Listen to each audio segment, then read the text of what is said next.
நண்பர்கள் எல்லாருக்கும் வணக்கம். இன்றைக்கி வந்து நம்ம என்ன பார்க்கலான்னு பார்த்தீங்கன்னா, தமிழ் டெஸ்ட் சீரீஸில் வந்து செகண்ட் டெஸ்ட் வந்து நம்ம பார்க்கலாம். அந்த டெஸ்ட்டில் பார்த்தீங்கன்னா 50 கொஷின் வந்து இருக்கும், சரிங்களா? அந்த 50 கொஷின்ஸ்க்கு வந்து நீங்கள் வந்து எவ்வளோ ஆன்சர் பண்ணுறீங்க அப்படின்னு சொல்லிட்டு நீங்கள் வந்து கமெண்ட் பண்ணுங்கள். ஸோ எல்லாமே பார்த்தீங்கன்னா நியூ சிலபஸ் பேஸ் பண்ணி தான் வந்து நம்ம கொடுத்துருப்போம். ஸோ இதை வந்து நீங்கள் ப்ராக்டிஸ் பண்ணிக்கிட்டீங்கன்னா ஸோ நியூ சிலபஸ் பற்றி உங்களுக்கு ஒரு ஐடியாஸ் வந்து கிடைக்கும், சரிங்களா? ஆல்ரெடி பார்த்தீங்கன்னா டெஸ்ட் 1 வந்து நம்ம அப்டேட் பண்ணியிருப்போம். டெஸ்ட் 1 யாராச்சும் பார்க்காம இருந்தீங்கன்னா டிஸ்கிரிப்ஷனில் அந்த டெஸ்ட் 1 வீடியோ லிங்க் வந்து கொடுக்குறேன், நீங்கள் பார்த்துக்கோங்க, சரிங்களா? நம்மளுடைய சேனல் சப்ஸ்கிரைப் பண்ணாதவங்க சப்ஸ்கிரைப் பண்ணி ஃபாலோ பண்ணி வச்சுக்கோங்க. தினமும் பார்த்தீங்கன்னா நம்ம மார்னிங் வந்து ஒரு 50 கொஷின்ஸ் வந்து நியூ சிலபஸ் பேஸ் பண்ணி வந்து நம்ம கொடுப்போம், சரிங்களா? சரி, வாங்க பார்க்கலாம். ஃபர்ஸ்ட் கொஷின் பாருங்கள். எங்கும் சூழ்ந்துள்ள அறியாமை இருள் நீங்கட்டும், டேஷ் தமிழ் மொழி மேன்மையுற்று உலகம் முழுவதும் சிறைப்படைய. ஸோ இதுக்கு சரியான இணைப்பு சொல் வந்து என்ன அப்படின்னு சொல்லி கேட்குறாங்க. ஸோ இதுக்கான ஆன்சர் பார்த்தீங்கன்னா ஆப்ஷன் டி. அடுத்த கொஸ்டின் பாருங்கள். குறில் நெடில் மாற்றம் பொருள் வேறுபாடு அறிக அப்படின்னு சொல்லி கொடுத்துருக்காங்க. போலி போலி இதுக்கான பொருள் வந்து என்ன அப்படின்னு சொல்லி கேட்குறாங்க. ஸோ இதுக்கான ஆன்சர் பார்த்தீங்கன்னா அழகு சாயல். அடுத்து பாருங்கள். திரும்ப குறில் நெடில் மாற்றம் பொருள் வேறுபாடு பெரு பெரு. ஸோ இது ரெண்டுக்கும் வந்து என்ன பொருள் அப்படின்னு சொல்லி கேட்டிருக்காங்க. ஸோ இந்த பெருனா பார்த்தீங்கன்னா பெரிய, இந்த பெருன்னு பார்த்தீங்கன்னா பெயர். அடுத்து பாருங்கள். சொற்களின் கூட்ட பெயர்களை கண்டுபிடித்து எழுதுக அப்படின்னு சொல்லி கேட்டிருக்காங்க. இதில் வந்து எது சரியாக இருக்குது அப்படின்னு தான் கேட்டிருக்காங்க. ஸோ இதுக்கான ஆன்சர் பார்த்தீங்கன்னா ஆப்ஷன் சி பழக்குலை. அடுத்த கொஸ்டின் பாருங்கள். ஸோ அதே தான் வந்து திரும்ப கேட்டிருக்காங்க. சொல்லின் கூட்டு பெயரை கண்டுபிடித்து எழுதுக அப்படின்னு சொல்லி கேட்டிருக்காங்க. ஸோ இதில் வந்து எது சரியாக இருக்குது அப்படின்னு சொல்லி பார்த்தீங்கன்னா ஆட்டு மந்தை, ஆப்ஷன் பி. அடுத்த கொஸ்டின் பாருங்கள். ஒருமை பன்மை பிழையற்ற தொடர் வந்து எது அப்படின்னு சொல்லி கேட்டிருக்காங்க. ஸோ இதை வந்து நீங்கள் கரெக்டாக பாருங்கள். ஸோ இதுக்கு வந்து என்ன ஆன்சர் வரும் அப்படின்னு சொல்லி பார்த்தீங்கன்னா ஆப்ஷன் ஏ, அதுதான் வந்து சரியாக இருக்குது. அடுத்த கொஸ்டின் பாருங்கள். ஒருமை பன்மை பிழையற்ற தொடர் வந்து எது? ஸோ இதே வந்து நீங்கள் ஒன்ஸ் அப்படியே பாருங்கள், எது கரெக்டாக இருக்குது அப்படின்னு சொல்லிட்டு நீங்கள் ஆப்ஷன் சூஸ் பண்ணி வச்சுக்கோங்க. ஸோ இதில் பார்த்தீங்கன்னா எது கரெக்டாக இருக்குன்னா ஆப்ஷன் பி தான் வந்து கரெக்டாக இருக்குது. தொல்காப்பியர் உலகம் என்பது 5 பூதங்களால் ஆனது என்கிறார். அடுத்த கொஸ்டின் பாருங்கள். திரும்ப அதே தான். ஒருமை பன்மை பிழையற்ற தொடர் வந்து எது?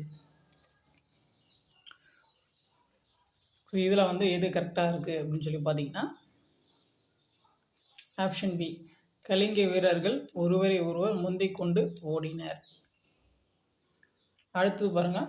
சொல் பொருள் பொறுத்துக அப்படின்னு சொல்லி கொடுத்துருக்காங்க. ஸோ வித்துன்னா நமக்கு தெரியும் விதை, கலைன்னா நமக்கு தெரியும் வேண்டாத செடி, ஈனன்னா வந்து பெற, நிலன்னா வந்து நிலம். அப்போ ஃபஸ்ட்டுக்கு வந்து 2, ஆப்ஷன் ஏ. அடுத்த கொஸ்டின் பாருங்கள். ஒரு ஓர் சரியாக அமைந்த தொடரை தேர்ந்தெடுக்க அப்படின்னு சொல்லி அவங்க கேட்டிருக்காங்க. ஸோ இது ஆல்ரெடி பார்த்தீங்கன்னா நமக்கு 7th 6th அது இந்த ஊருக்கான கரெக்டான மீனிங் வந்து கொடுத்துருப்பாங்க. ஸோ எதுக்கு முன்னாடி வந்து ஒரு வரணும், எதுக்கு முன்னாடி வந்து ஓர் வரணும் அப்படின்னு சொல்லிட்டு கொடுத்துருப்பாங்க.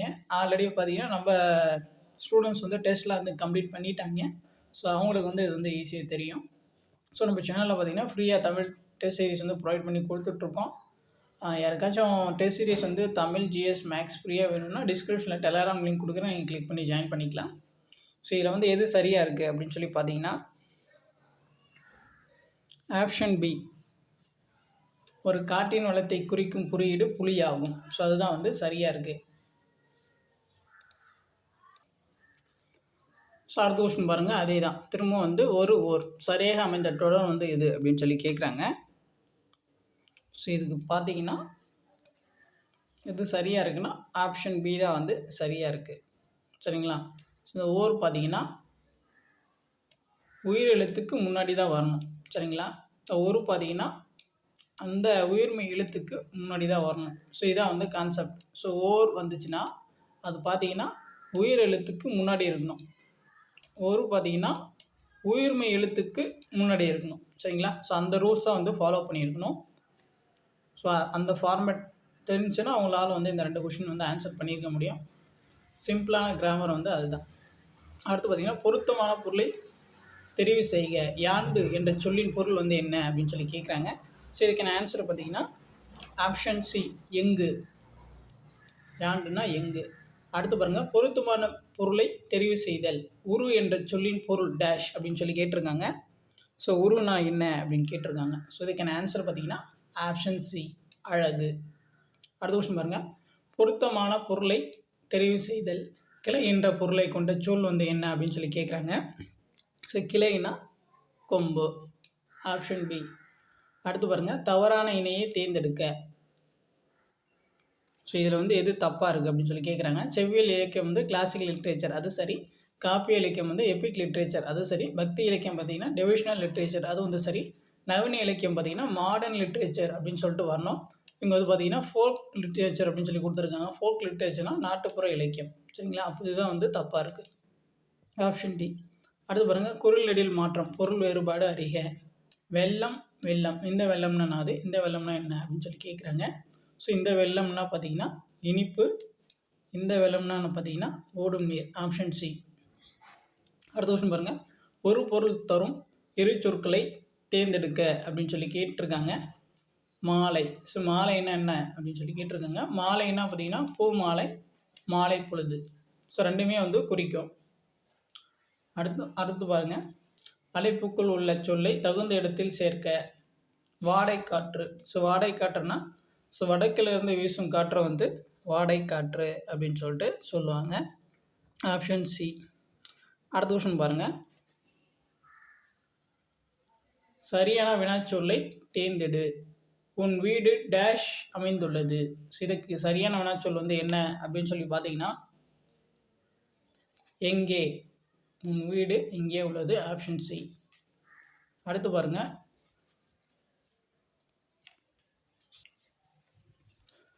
அடுத்த கொஸ்டின் பாருங்கள், நாயன்மார்கள் டேஷ் பேர். இதுக்கு சரியான வினாச்சொல் வந்து என்ன அப்படின்னு சொல்லி பார்த்தீங்கன்னா நாயன்மார்கள் எத்தனை பேர், ஆப்ஷன் சி. அடுத்த கொஸ்டின் பாருங்கள், பொருத்தமான காலத்தை தேர்ந்தெடு. ஸோ முருகன் வந்தான். முருகன் வந்தான் என்பது இறந்த காலம், ஆப்ஷன் ஏ. முருகன் வருவான்னா அது எதிர்காலம், முருகன் வருகின்றான் அப்படின்னா நிகழ்காலம், வந்தான் என்பது இறந்த காலம். அடுத்த கொஸ்டின் பாருங்கள், எழுத்து வழக்கு தொடரை கண்டறிக அப்படின்னு சொல்லி இவங்க கொடுத்துருக்காங்க. ஸோ இது எல்லாமே வந்து வாசித்து பாருங்கள், எது எழுத்து வழக்கு தொடர் அப்படின்னு சொல்லிட்டு பாருங்கள் எது கரெக்டாக இருக்குது அப்படின்ட்டு. ஸோ வாருங்கள் சுவாமி வாருங்கள். ஸோ அதுதான் பார்த்திங்கன்னா கரெக்டாக இருக்குது, சரிங்களா? அடுத்து பாருங்கள், சரியான பேச்சு வழக்கு தொடரை காண்க. ஸோ இதுக்கு சரியான ஆன்சர் பார்த்திங்கன்னா இதான் எழுப்புறேன், சரிங்களா? இதான் எழுப்புறேன். ஸோ இதான் வந்து பேச்சு வழக்கில் இருக்குது. இதுவே எழுத்து வழக்காக மாற்றணுன்னா இதோ எழுப்புகிறேன் அப்படின்னு சொல்லிட்டு வரணும், சரிங்களா? பேச்சு வழக்குக்கும் ஸோ எழுத்து வழக்குக்கும் வந்து பார்க்கணும். ஸோ எழுத்து வழக்கு பொறுத்த வரைக்கும் பார்த்திங்கன்னா ஸோ இலக்கண முறைப்படி கரெக்டாக இருக்கா, தமிழில் நல்லா பேசியிருக்காங்களா அப்படின்னு சொல்லிட்டு பார்க்கணும். ஸோ பேச்சு வழக்கு பொறுத்த வரைக்கும் பார்த்திங்கன்னா நம்ம நார்மலாக வந்து ஒரு இடத்துல நார்மலாக பேசுவோம் இல்லையா, சாப்பிட்டேன், சாப்பிட்டாயா, உணவு உண்டாய் கேட்டுறதுக்கு நம்ம சாப்பிட்டாயா, சாப்பிட்டியா, நம்ம அது மாதிரிலாம் கேட்குறோம் இல்லையா. ஸோ அந்த மாதிரி வழக்குகள்லாம் பார்த்திங்கன்னா பேச்சு வழக்கு. உணவு உண்டாயா அப்படின்னு கேட்குறது வந்து எழுத்து வழக்கு. அடுத்த கொஸ்டின் பாருங்கள், சரியான நிறுத்துக்குறிகள் இடப்பட்ட தொடரை கண்டறிய. ஸோ கொடுத்துருக்காங்க, இதை அப்படியே ஒன்ஸ் அப்படியே ரீட் பண்ணுங்கள். சரியான நிறுத்து குறியீடு வந்து எது அப்படின்னு சொல்லிட்டு நீங்கள் அப்படியே ஒன்ஸ் பாருங்கள். ஸோ இதுக்கு வந்து என்ன ஆன்சர் வரும் அப்படின்னு சொல்லி பார்த்தீங்கன்னா ஆப்ஷன் சி தான் வரும், சரிங்களா? யாழினி நிலாவிடம் நாளைக்கு சென்னைக்கு போகலாம் என்று கூறினார், ஆப்ஷன் சி. அடுத்த கொஸ்டின் பாருங்கள், திரும்ப வந்து நிறுத்துக்குறிகள் தான். சேரர்களின் பட்டப்பெயர்களில் கொல்லி, வெப்பன், மலையமான் போன்றவை குறிப்பிடத்தக்கன அப்படின்னு சொல்லி கொடுத்துருக்காங்க. இதில் வந்து எது சரியான நிறுத்து குறியீடுகள் அமைப்பு அப்படின்னு சொல்லி பார்த்தீங்கன்னா ஆப்ஷன் ஏ. அடுத்து பாருங்கள், பிறமொழி சொற்களுக்கு இணையான தமிழ் சொல்லை கண்டறிக அப்படின்னு சொல்லி கொடுத்துருக்காங்க. இதில் பாருங்கள், ஸோ எரடு. ஸோ எரடுனா வந்து என்ன அப்படின்னு சொல்லி பார்த்தீங்கன்னா இரண்டு. எரடுனா வந்து இரண்டு, ஆப்ஷன் ஏ. அடுத்த கொஸ்டின் பாருங்கள், பிறமொழி சொற்களுக்கு இணையான தமிழ் சொல் கண்டறிக. ஸோ இதை வந்து இதில் எது வந்து கரெக்டாக மேட்சாக இருக்குது அப்படின்னு தான் வந்து கேட்குறாங்க. ஸோ இதில் பார்த்தீங்கன்னா ஸோ எது கரெக்டாக மேட்சாக இருக்குன்னா வாலண்டியர், தன்னார்வலர். ஸோ அது மட்டும் வந்து கரெக்டாக வந்து மேட்சாக இருக்குது. ஸோ மற்றதெல்லாம் வந்து தப்பாக தான் மேட்சாக இருக்குது, சரிங்களா? Option A. அடுத்த கொஸ்டின் பாருங்கள். நீ படிக்கவில்லையா என்ற வினாவிற்கு நான் எழுதுவேன் என்று கூறுவது எவ்வகை விடை அப்படின்னு சொல்லி கேட்குறாங்க. நாம் ஒன்று சொன்னால் அவங்க ஒன்று செய்கிறது வந்து இனமொழி விடை, ஆப்ஷன் சி. அடுத்து பாருங்கள். நீ படித்தாயா என்ற வினவிய போது நீயே படி அப்படின்னு சொன்னது வந்து நீயே படி, ஏவல் விடை, ஆப்ஷன் பி. அடுத்தது பாருங்கள். ஸோ ஓமைகளால் விளக்கப்பெறும் பொருத்தமான பொருளை தேர்ந்தெடுத்தல். குன்றேறி யானை போர் கன்றாற்றல் என்னும் திருக்குறள் கூறும் ஓமை பொருள் வந்து என்ன அப்படின்னு சொல்லி கேட்குறாங்க. ஸோ இதுக்கான ஆன்சர் பார்த்தீங்கன்னா ஆப்ஷன் டி, தன் கையில் பொருள் கொண்டு ஒரு செயலை செய்வது தான் வந்து குறிக்கும். சரிங்களா? அடுத்த கொஸ்டின் பாருங்கள். ஓமையால் விளக்கப்பெறும் பொருத்தமான பொருளை தேர்ந்தெடுத்தல். நடு ஊருள் நச்சு மரம் பழுத்தற்று என்ற திருக்குறள் வந்து ஓமை கூறும் பொருள் காண்க அப்படின்னு சொல்லி கேட்டிருக்காங்க. ஸோ இதுக்கான ஆன்சர் பார்த்திங்கன்னா ஆப்ஷன் டி. எல்லாமே சேமாக இருக்க மாதிரி இருக்கும், ஆனால் நம்ம நல்லா படித்தா தான் வந்து தெரியும். எல்லாமே ஸ்கூல் புக்கில் தான் இருக்குது. ஸோ ஊரில் நடுவில் நச்சு மரம் பழுத்தது காணப்படுவது. அடுத்து பாருங்கள். அகழ்வாரை தாங்கும் நிலம் போல ஓமை கூறும் பொருளை கண்டறிதல் என்ன அப்படின்னு சொல்லி கேட்குறாங்க. ஸோ இதுக்கான ஆன்சர் வந்து நமக்கு தெரியும், பொறுத்து கொள்ளல். அடுத்து பாருங்கள். வாக்கிய அமைப்பினை கண்டறிக. கவிதா பாடம் படித்தாள் என்பது வந்து எவ்வகை வாக்கியம் அப்படின்னு சொல்லிட்டு கேட்குறாங்க. கவிதா பாடம் படித்தாள், அவங்க கவிதாவை மட்டும்தான் வந்து குறிக்குது. அப்போ பார்த்திங்கன்னா அது வந்து தன்வினை. சரிங்களா?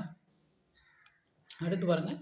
விடைக்கேற்ற வினா அமைக்க 6 அறிவுடைய மனிதர்களை உயர்திணை என்பர். ஸோ இதுக்கு சரியான வினா அமைப்பு வந்து என்ன அப்படின்னு சொல்லி பார்த்தீங்கன்னா ஆப்ஷன் ஏ, யாரை உயர்திணை என்பர். அடுத்த விஷயம் பாருங்கள். அகரவரிசை. சகரவரிசை வந்து பாருங்கள். இது அகரவரிசையெல்லாம் நம்ம ஈஸியாக வந்து ஸ்கோர் பண்ணிடலாம், படிக்காமலே பண்ணிடலாம், அது ஒன்றும் பெருசு இல்லை. ஸோ இதுக்கான சரியான ஆன்சர் வந்து எது அப்படின்னு சொல்லி பார்த்தீங்கன்னா ஆப்ஷன் சி. அடுத்து பாருங்கள். இரு வினைகளின் பொருள் வேறுபாடு அறிதல். பணிந்து பணித்து. ஸோ இதுக்கான ஆன்சர் பார்த்திங்கன்னா அடங்கி கட்டளை. அடுத்தது பாருங்கள். அகரவரிசை எழுதுக. பார்த்துக்கோங்க அதை. இதுக்கு சரியான அகரவரிசை என்ன அப்படின்னு சொல்லி பார்த்தீங்கன்னா ஆப்ஷன் டி, தேனி, தையல், பூனை, மான். அடுத்து பாருங்கள். கீழ்காணும் பெயர்ச்சொற்களை அகரவரிசையில் எழுதுக. ஸோ இதுக்கான ஆன்சர் வந்து என்ன அப்படின்னு சொல்லி பார்த்தீங்கன்னா ஆப்ஷன் டி தான் வந்து சரியாக இருக்குது. அடுத்து பாருங்கள். நட வேர்ச்சொல்லை வினைமுற்றாக தேர்ந்தெடு அப்படின்னு சொல்லி கேட்குறாங்க. வினைமுற்று கேட்குறாங்க. நடந்தான். நடந்தான் என்பது வினைமுற்று. வினைமுற்று பொறுத்த வரைக்கும் பார்த்திங்கன்னா எப்போவுமே வந்து இறந்த காலத்தை வந்து குறிக்கிற மாதிரி இருக்கும். ஸோ நடந்தான் வந்து வினைமுற்று. நடப்பு அப்படி என்பது என்ன வரும்? நடந்து அப்படின்னு வந்தால் நமக்கு வினையச்சத்துக்கு வரும். சரிங்களா? நடத்தல் வந்து தொழிற்பெயருக்கு வரும். நடந்தார் அது வந்து வினையாளனையும் பெயருக்கு வரும். வேர்ச்சொல்லின் வினையாளனையும் பெயர் காண்க. பொறு என்ன வரும்னு பார்த்திங்கன்னா பொறுத்தார் அப்படின்னு சொல்லிட்டு வரும். அடுத்து பாருங்கள். வேர்ச்சொல்லின் தொழிற்பெயர் காண்க அப்படின்னு சொல்லி கேட்குறாங்க. கொடு. கொடுன்னா வந்து கொடுத்தல். மேக்ஸிமம் வந்து தொழிற்பெயர் வந்து தல், ஐ, அதை மாதிரி கூட முடியும். அது வந்து கரெக்டாக பார்த்துக்கோங்க. அடுத்து பாருங்கள். சாந்தம் என்பதன் எதிர்ச்சொல் வந்து என்ன அப்படின்னு சொல்லி கேட்குறாங்க. சாந்தம்னா வந்து பொருள் வந்து அமைதி. இப்போ அதுக்கான எதிர்ச்சொல் வந்து கோபம், ஆப்ஷன் சி. அடுத்து பாருங்கள். பீடு என்னும் சொல்லின் எதிர்ச்சொல் தருக அப்படின்னு சொல்லி கேட்குறாங்க. ஸோ இதுக்கான ஆன்சர் பார்த்திங்கன்னா இழிவு, ஆப்ஷன் சி. அடுத்து பாருங்கள். மூச்சடக்கி என்னும் சொல்லை பிரித்து எழுத கிடைப்பது வந்து என்ன அப்படின்னு சொல்லி கேட்குறாங்க. மூச்சு ப்ளஸ் அடக்கி. அடுத்து பாருங்கள். செம்பயிர் பிரித்து எழுதுக. ஸோ இதுக்கான ஆன்சர் பார்த்திங்கன்னா செம்மை ப்ளஸ் பயிர். செம்பயிர் பார்த்திங்கன்னா செம்மை ப்ளஸ் பயிர்.